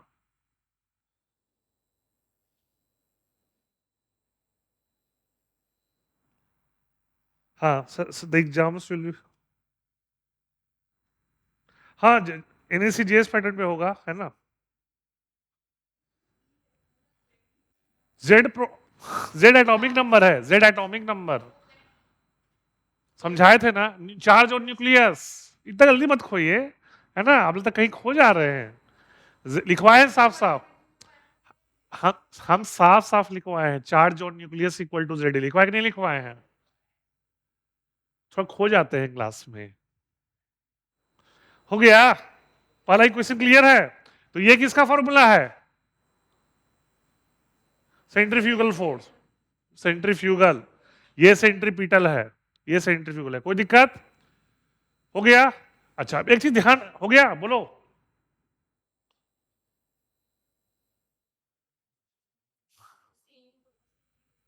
हाँ दोनों सेम होगा क्या, मैग्नीट्यूड सेम होगा, तभी तो सर्कुलर पाथ मेंटेन होगा। अगर से देखो, अगर सेंट्रीपिटल ज्यादा हो गया तो इलेक्ट्रॉन न्यूक्लियस के पास आ जाएगा, और सेंट्रीफ्यूगल हो गया तो इलेक्ट्रॉन बाहर चला जाएगा, है ना? वो तो ऑब्वियस इक्वल होना ही पड़ेगा। कोई दिक्कत? अब तो बोल दो भाई, नो सर, मतलब बढ़ जाते हैं आगे, ठीक है। हाँ ये सुन लो, ये थोड़ा सा हम समझा देते हैं आपको, देख लो। ये थोड़ा सा, ये बिल्कुल आगे हाइड क्लासेस का है, ये 11th में भी बोलते हैं बच्चों को याद रखने के लिए, क्योंकि ये बिल्कुल हाइड क्लासेस से आ गया है। अगर इलेक्ट्रॉन सर्कुलर पाथ में रिवॉल्व करता है बोर मॉडल में, किसमें? तो ये फॉर्मूला याद रखना, product of mass into into radius होता है NH बाई 2 पाई। n तो हो गया ऑर्बिट नंबर, ये आपको मे भी पता होगा, नहीं बताते हैं। n है ऑर्बिट नंबर, तो ऑर्बिट नंबर क्या है देख लो, ये पढ़े होगे। अगर n इक्वल टू 1 है, कौन सा सेल था, ये पता है थोड़ा सा आप लोग को? n इक्वल टू 2 है तो बोलो, n इक्वल टू 3 तो, और n इक्वल टू 4 तो, ठीक है। तो ये orbit number, H Planck's constant है, पढ़ोगे, साइंटिस्ट थे। अब पाई तो आपको पता ही है, तो ये आपको रिजल्ट याद रखना पड़ेगा, जिसका पॉस्टुलेट ये है। MVRO कहते हैं एंगुलर मोमेंटम, क्या? तो ये अभी आप याद कर लेना, हम 11th में बच्चों को बोलते हैं याद ही कर लो, क्योंकि ये अभी आपको समझ में आने वाला नहीं है। क्योंकि देखो आप ये मान कर सुन सुन तो लो, देखो बहुत कुछ हम लोग पढ़ते हैं साइंस जो हायर क्लासेस से उठा के डाल दिया जाता है, जो कि अभी आपको समझ में आने वाला, अगर हम समझाने की कोशिश भी करेंगे तो आपको समझ में नहीं आएगा, टाइम भी वेस्ट होगा और कंफ्यूजन भी क्रिएट हो जाएगा। एच प्लैंक्स कांस्टेंट है, कहो तो लिख देते हैं। एल एंगुलर मोमेंटम है, एल है आपको और एंगुलर मोमेंटम, हाँ हाँ मॉड है, मैग्नीट्यूड बोल रहा है। हाँ एल है एंगुलर मोमेंटम, चाहो तो सबको सिंबल का मीनिंग लिखवा देते हैं। और क्या था, एच है प्लैंक्स कांस्टेंट।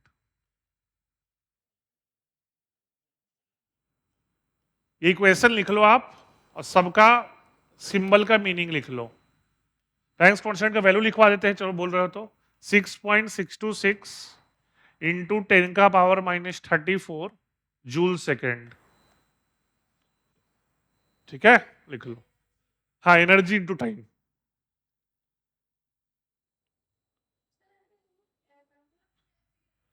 वो देखा गया है, प्लैंक्स ने कैलकुलेट, मतलब एंगुलर जो फॉर्मूला आया था कि जो एंगुलर मोमेंटम है ना, वो h/2 पाई का इंटीग्रल मल्टीपल है। तो अगर फर्स्ट ऑर्बिट में है, इंटीग्रल मल्टीपल सुन लो, अरे इजी है, सुन लो।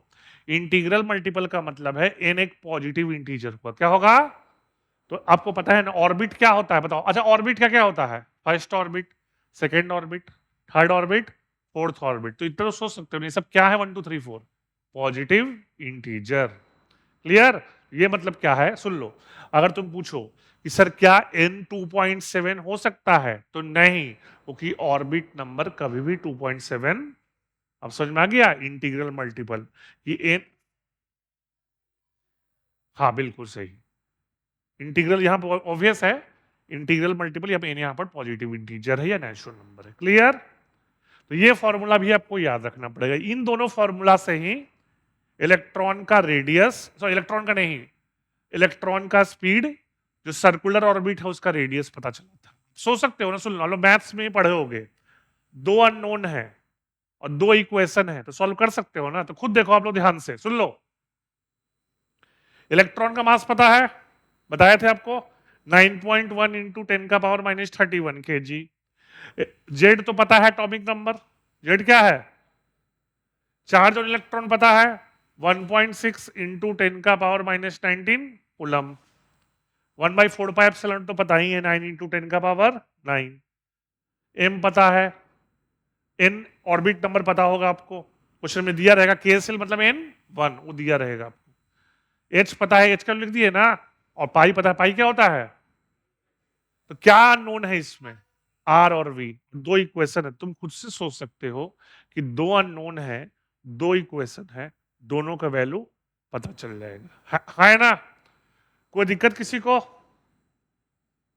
हाँ, वो 11th हम करवाते हैं, अभी नहीं करवाएंगे, कुछ कुछ आपको याद रखना पड़ेगा अभी। अभी नहीं, अभी सॉल्व टाइम लगेगा, नहीं सॉल्व कर लो आराम से। अरे एक को सब्स्टिट्यूट करके दूसरा, अच्छा अभी मैथ्स में सब्स्टिट्यूशन नहीं पढ़े अभी आप लोग, नहीं। तो देखो एक ऐसा कर, चलो हीट देते घर पे ट्राई कर सकते हो, हम अभी नहीं करवाएंगे। तुम क्या करो, वेलोसिटी यहां से क्या आ जाएगा, NH/2πmr आएगा, वी यहां से क्या आएगा, NH/2πmr, ऊपर पुट कर देना, आर मिल जाएगा। ठीक है, अब घर पे करना, अभी करने की जरूरत नहीं है। हाँ तो सुन लो, हेलो, ये दो इक्वेशन था, चलो हाँ ठीक है, बात कर, चलो अब पोस्टुलेट आप लोग लिख लो, अब ये तो पॉइंट लिख लो आप, अब लिख लीजिए, ये पॉइंट लिखिए, ये भी लिख लीजिए। हाँ, मतलब क्या पता नहीं है। हाँ, MVR को दिक्कत क्या है फिर, रिजल्ट तुमको कैसे आया तुमको नहीं पता है, रिजल्ट तो पता ही है। ये तो पता है कि MVR इक्वल टू पाई होता है, आपको ये नहीं पता वो कैसे आया, तो उसका ऑब्वियस डेरिवेशन हाई क्लास से पढ़ोगे। तो ऐसा जरूरी है कि बिना डेरिवेशन क्वेश्चन नहीं करेंगे, कर सकते हैं, है ना। वो कहो कि उसका डेरिवेशन पढ़ेंगे हायर क्लासेस में, वो फॉर्मूला तो पता ही है आपको। MVR इक्वल टू NH/2 पर नहीं लिखवाए, लिखवाए ना। तो आपको रिजल्ट पता है, ये बोलो कि हमको इसका डेरिवेशन नहीं, डेरिवेशन पढ़ोगे हायर क्लासेस में, ठीक है। हायर क्लासेस में मतलब कहाँ, 11 12 अभी नहीं, कॉलेज में।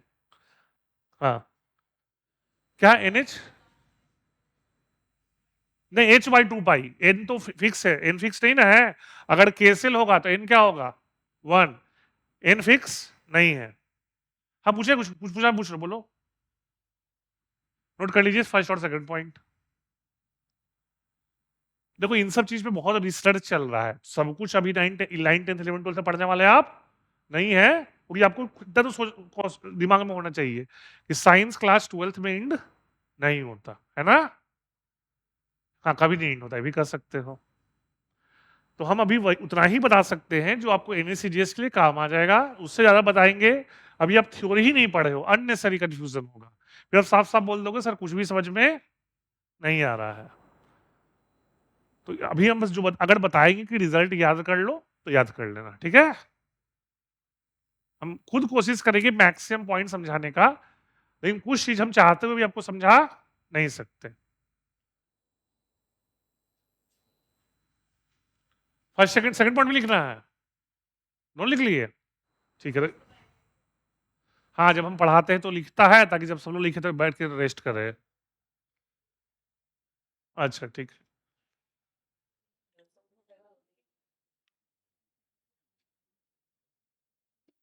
अब देखें कुछ लोग पूछे होंगे क्या।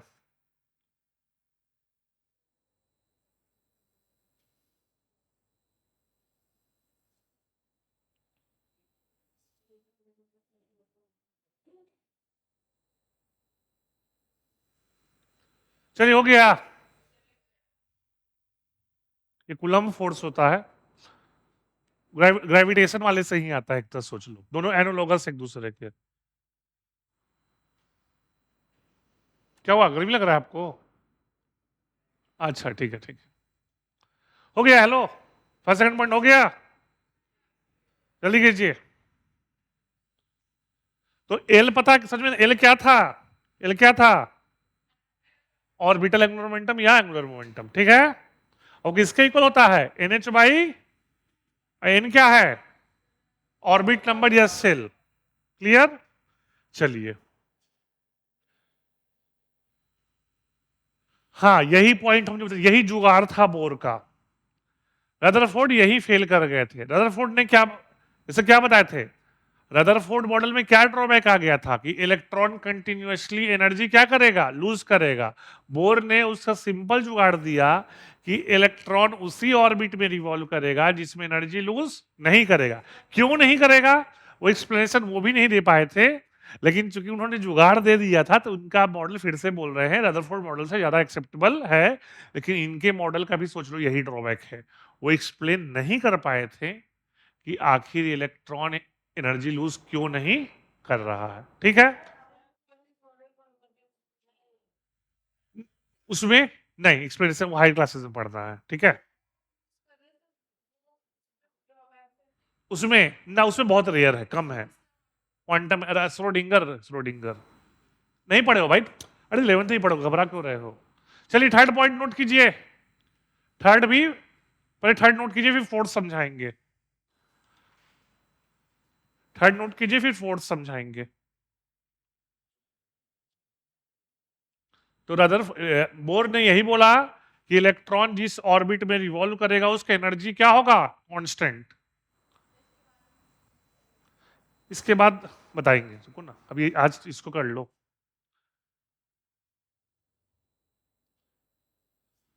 लिख लो थर्ड पॉइंट लिख लो। थर्ड लिख लिए क्या? क्या? तो ठीक, तो फिर कॉपी क्यों नहीं लाए?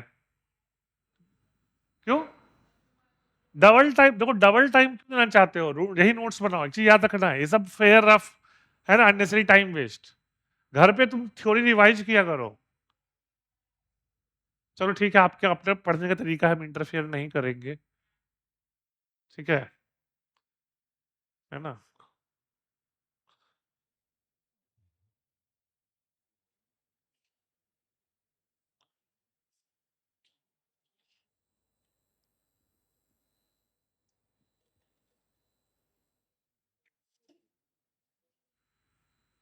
थर्ड लिखना है, फोर्थ नहीं लिखना है। फोर्थ नहीं, हाँ सुन लो, हेलो। थर्ड लिख लिए, तो फोर्थ देखो समझाते हैं। फोर्थ देखिए क्या होता है। तो जैसा कि आपको बताए थे हम कि एटम में बहुत सारे ऑर्बिट हो सकते हैं, हो सकते हैं, बोलिए। तो एक चीज ध्यान रखिएगा, इलेक्ट्रॉन न्यूक्लियस के जितना दूर रहेगा उसका एनर्जी उतना ज्यादा रहेगा। समझ में आ रहा है? मतलब अगर इलेक्ट्रॉन कोई थर्ड और मतलब ये क्या है, n इक्वल टू 1, ये n इक्वल टू, ये n इक्वल टू, तो मतलब सोच लो थर्ड ऑर्बिट में इलेक्ट्रॉन का एनर्जी ज्यादा, फर्स्ट ऑर्बिट में इलेक्ट्रॉन का एनर्जी कम। तो होता क्या है एक चीज, कई बार इलेक्ट्रॉन थर्ड ऑर्बिट से directly may be first orbit में जंप करेगा। इलेक्ट्रॉन थर्ड ऑर्बिट से फर्स्ट ऑर्बिट में जंप करेगा। जैसा कि आपको हम बताएं, हर एक ऑर्बिट का जो एनर्जी का वैल्यू क्या है? फिक्स्ड। क्या है? तो अगर इलेक्ट्रॉन थर्ड ऑर्बिट में जिसमें ज्यादा एनर्जी है और फर्स्ट ऑर्बिट जिसमें कम एनर्जी है अगर आएगा तो क्या लूज करेगा? एनर्जी। क्या लूज करेगा? और एनर्जी किसके फॉर्म में लूज करेगा? फोटॉन्स के फॉर्म में। किसके फॉर्म्स में? फोटॉन्स। और एक चीज याद रखना, ये यही प्लैंक ने दिया था, जो प्लैंक्स कांस्टेंट पढ़े थे ना, उन्होंने ही दिया था कि जो फोटोन का एनर्जी है वो इक्वल टू होता है एच न्यू। क्या होता है? H nu. एच क्या है पता है आपको? Planck's constant. न्यू है फ्रीक्वेंसी। न्यू क्या है? Frequency of photon. क्लियर? तो फिर से सुन लो, इलेक्ट्रॉन अगर हायर ऑर्बिट से लोअर ऑर्बिट में आएगा तो क्या लूज करेगा? Energy in the form of photons. और उसके लिए मैथमेटिकल फॉर्मूला है, यह ई क्या है? Energy of photon which is equal to h nu. H nu, nu क्या है? फ्रीक्वेंसी। तो वही चीज है यहां पर, डेल्टा ई है, वही चीज है एनर्जी ऑफ फोटोन है। क्लियर? फोटोन, प्लैंक्स कांस्टेंट बताए थे और वैल्यू लिखवाए थे।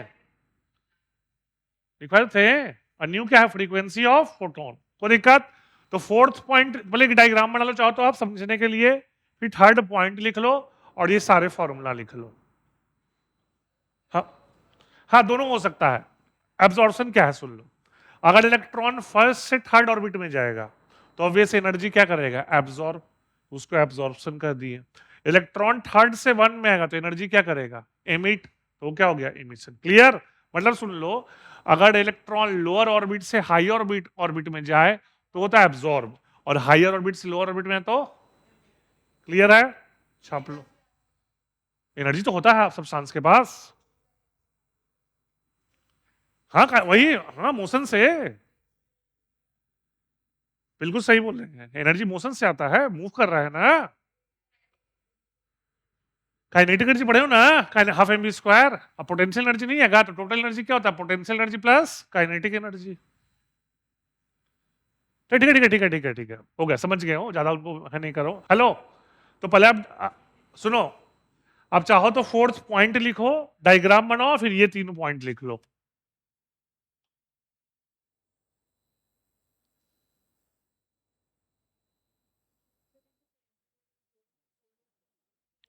सेंट्रीपिटल फोर्स वही था वो वाला आपको, कुलम वाला, F equal to k q one q two by r square. ठीक है? अरे अगर सुन लो, अगर तुमको लगता है भी कुछ गलती लिखी है तो रिकॉर्डिंग तो प्रेजेंट है ना यूट्यूब पे, घर जाके थोड़ा सा देख लेना करेक्शन में। यही तो बेनिफिट है। अगर आपको लगता है आपने कुछ गलत नोट किया है या कुछ नहीं समझ में आया तो क्लास में रिकॉर्डिंग देख लो फिर से। रिकॉर्डिंग में होगा, तुम देखना ठीक से हो। तो बोलना मैसेज करना। ठीक है? जल्दी से कर लो।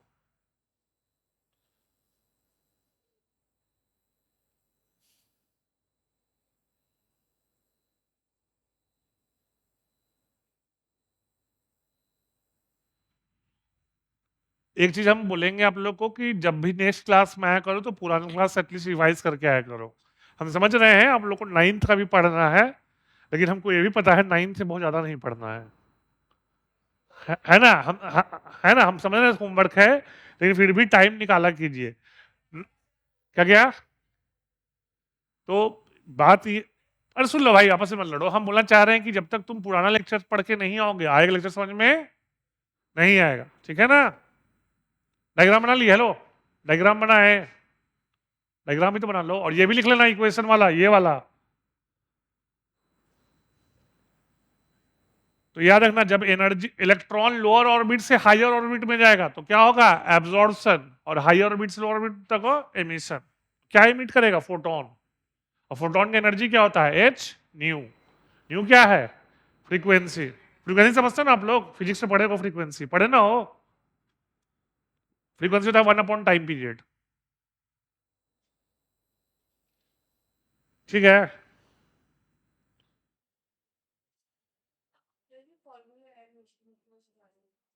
हाँ हाँ हाँ, बोलो। H Planck's constant. घर जाके थोड़ा रिवाइज किया करना है सब, क्योंकि नेक्स्ट क्लास में पूछोगे एच क्या है तो हम डांट देंगे फिर। आज फर्स्ट क्लास है तो बार बार पूछ रहे हो, कुछ नहीं बोल रहे हैं, लेकिन नेक्स्ट क्लास में सर एच क्या है तो फिर डांट सुन जाओगे। चलिए, हो गया। हाँ ठीक है, उतना डिटेल में मत जाओ भाई, वो तो सब एटॉमिक का भी सब एटॉमिक पार्ट का। चलिए, हो गया, पढ़ जाए। ठीक है? हो गया? No sir. चलिए, लिखो लिखो लिखो, जल्दी लिखो।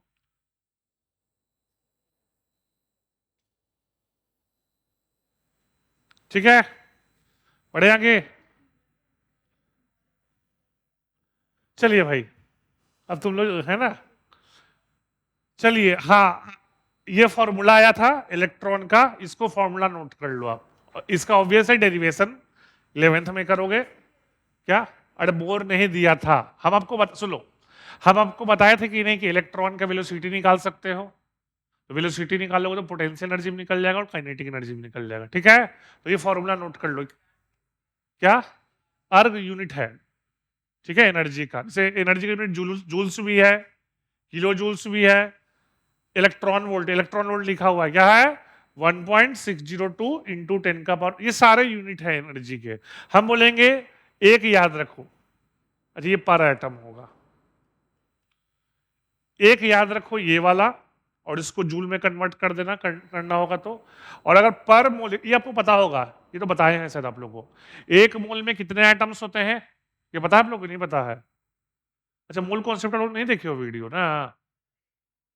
हाँ देखना है भाई, देख लेना, हाँ देखना है भाई, है ना? तो ये आपको बताए थे हम, सुन लो। अगर यहां है joules per atom, joules per atom, और उसको पर मोल में कन्वर्ट करना है, तो बता दे रहे हैं, मल्टीप्लाई करते हैं एवोगैड्रो नंबर से। किससे? बता देते हैं आपको, किससे? एवोगैड्रो नंबर से, और उसका वैल्यू होता है 6.023 इंटू 10 का पावर 23। कोई दिक्कत?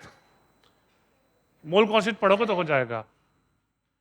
तो सुन लो, हेलो, डिफरेंस देखो यूनिट का, यहां क्या है पर, यहां है पर, तो एक मोल में कितने एटम होते हैं एवोगैड्रो, इसलिए इसको उससे मल्टीप्लाई करोगे तो ये आ जाएगा। अच्छा एक चीज है, ऑब्वियस से यहाँ किलो जूल है, यहाँ जूल है, तो किससे डिवाइड किए होंगे? 1000 से, ठीक है ना? तो हम बोलेंगे यही, ये तीन याद रखना, ये वाला लिख लो, लेकिन याद ये तीन रखना। हाँ, इन ऑर्बिट होगा, और क्या होगा? जेड एटॉमिक नंबर, ये लिख लेना आप लोग फॉर्मूला में कि जेड है एटॉमिक नंबर, एन है ऑर्बिट नंबर। जेड है एटॉमिक नंबर, एन है ऑर्बिट नंबर। और एटलीस्ट ये वैल्यू तो जरूर याद रखना, अगर सब कुछ नहीं भी याद हो तो ये तो जरूर याद रखना। और 1 इलेक्ट्रॉन वोल्ट कितना जूल होता है ये भी ध्यान रखना। ऑब्वियस इलेक्ट्रॉन का चार्ज हो गया, क्या हो गया? इलेक्ट्रॉन का चार्ज।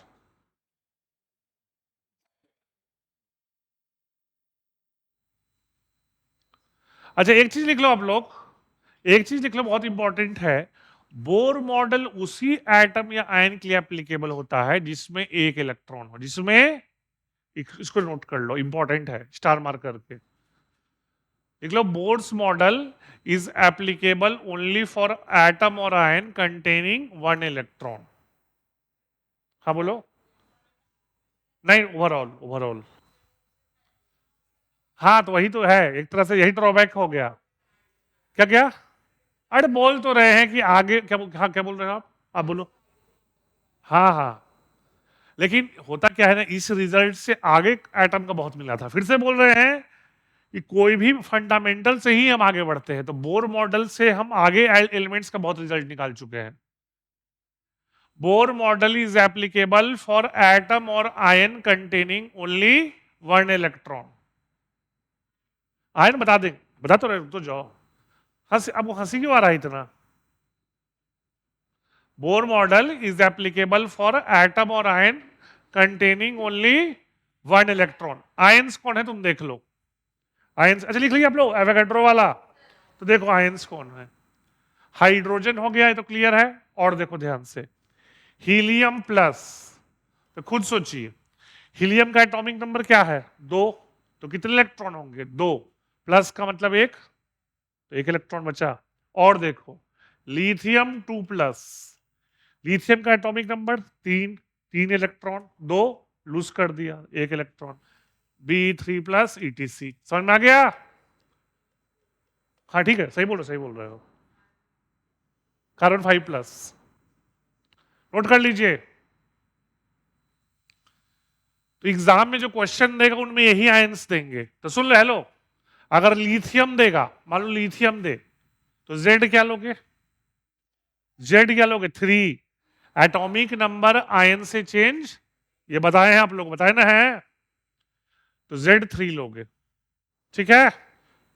आपको वर्कशीट दी है, उसमें क्वेश्चन होगा, इस पे घर पे ट्राई करना, ठीक है?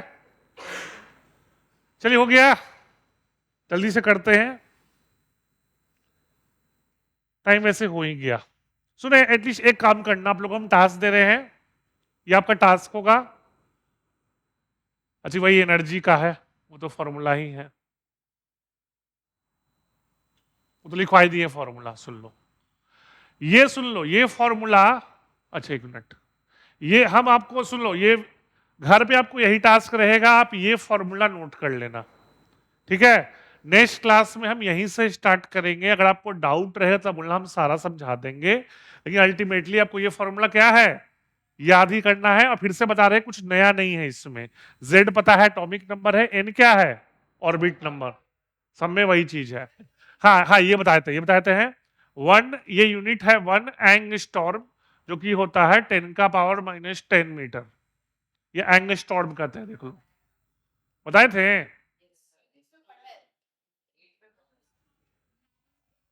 है ना असुल, हेलो। और एक और चीज लिख लेना, बोर मॉडल में हम नेक्स्ट क्लास से बताएंगे, पूछना आप लोग नोट कर लो, इसको तो अभी नोट कर सकते हो कि बोर मॉडल में, सिर्फ बोर मॉडल में, फिजिक्स में मत यूज कर देना, सिर्फ किसमें बोर मॉडल में लिख लो इसको, पोटेंशियल एनर्जी होता है twice of total energy, twice of, और टोटल एनर्जी होता है माइनस ऑफ काइनेटिक एनर्जी।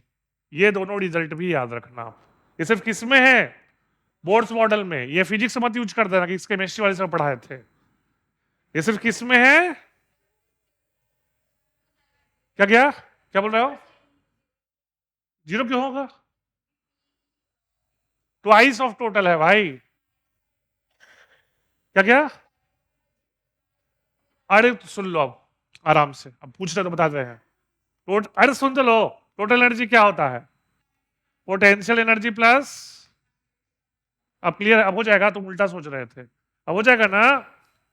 अरे पोटेंशियल एनर्जी क्या हो जाएगा, अब यहां से तुम देख लो, है ना, हाँ ठीक है वो, ठीक है, और नहीं हो तो नेक्स्ट क्लास में बोलना, हम बताएंगे यहां से, ठीक है। तो क्लास एंड कर रहे हैं, रिक्वेस्ट करते हैं ये आप नोट कर लीजिएगा, नेक्स्ट क्लास में हम कॉपी भी देखेंगे आपका, हम यही यही स्लाइड से स्टार्ट करेंगे, कुछ क्वेश्चन भी प्रैक्टिस करवाएंगे, वर्कशीट दिए हैं उसमें क्वेश्चन आप चाहो तो ये फॉर्मूला देख देख के कर सकते हो, नहीं होगा तो हम तो बताएंगे, ठीक है। तो क्लास एंड करते हैं।